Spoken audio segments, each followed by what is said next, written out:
So ayun, okay, KGX, kakauwi lang natin at itim na naman yung suot ko, no? Ganun talaga eh. Kasi mahilig ako sa black, mataba kasi ako eh. Kaya kailangan medyo peta yung konti. Yeah.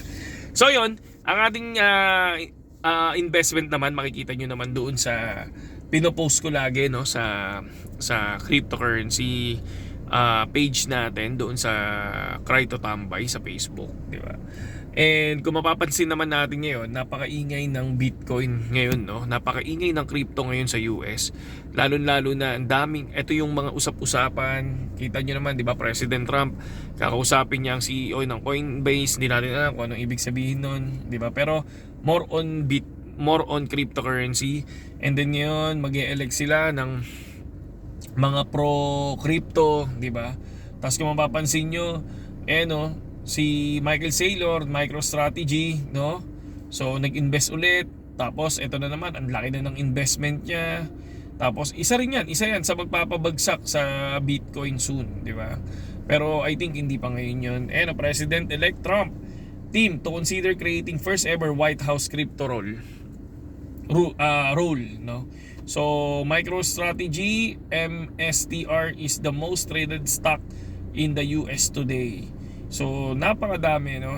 Napakadaming news. Kung mapapansin nyo, puro Bitcoin. Ito pa, Grayscale Spot Bitcoin ETF option trading to launch tomorrow. Once na mag-open yan, di ba, madadagdagan ng market cap.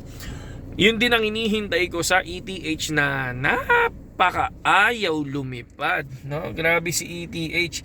And then pumasok ako ngayon sa Grass, kaya lang negative 14% na tayo sa gas.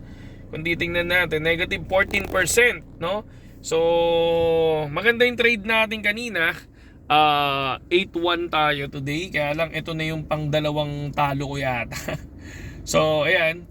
Kung mapapansin natin, Bitcoin 97.6 going to 98 pa yata to.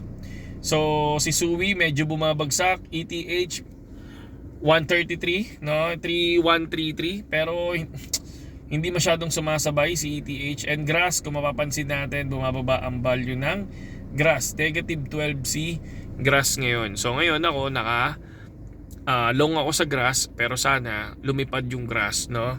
So ayun, para at least may pambili. Kasi yung pinang-i-invest ko kasi yung panalo ko sa future, mga lodi, no? Yun lang yung pinang-i-invest natin, mga idol. So far, nandiyan naman yung investment natin. At yung project natin sa mid bull run investment is tuloy pa rin naman, no? Hindi pa ako nagbebenta.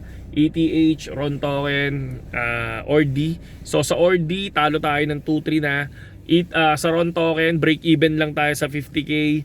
And ETH naman from 125 to I think 185, 125 to 185. Maganda kasi pasok natin doon 2-3, di ba? So yun lang naman KGX. At yun lang ako, tuloy lang ako sa pagbabasa, sa pag-review ng mga content, tapos sabay ng mga news pala. So yan yun lang naman. Okay, sa mga wala pang BitGet, mga lodi, no, pasok lang sa link natin dyan sa comment section. Tapos at least kahit pa paano, sabay-sabay tayo mag BitGet. Sayang yung first 1 week na trial, no, nung BIP sa BitGet. Sayang yan, maganda yun, mga lodi. Okay, saludo.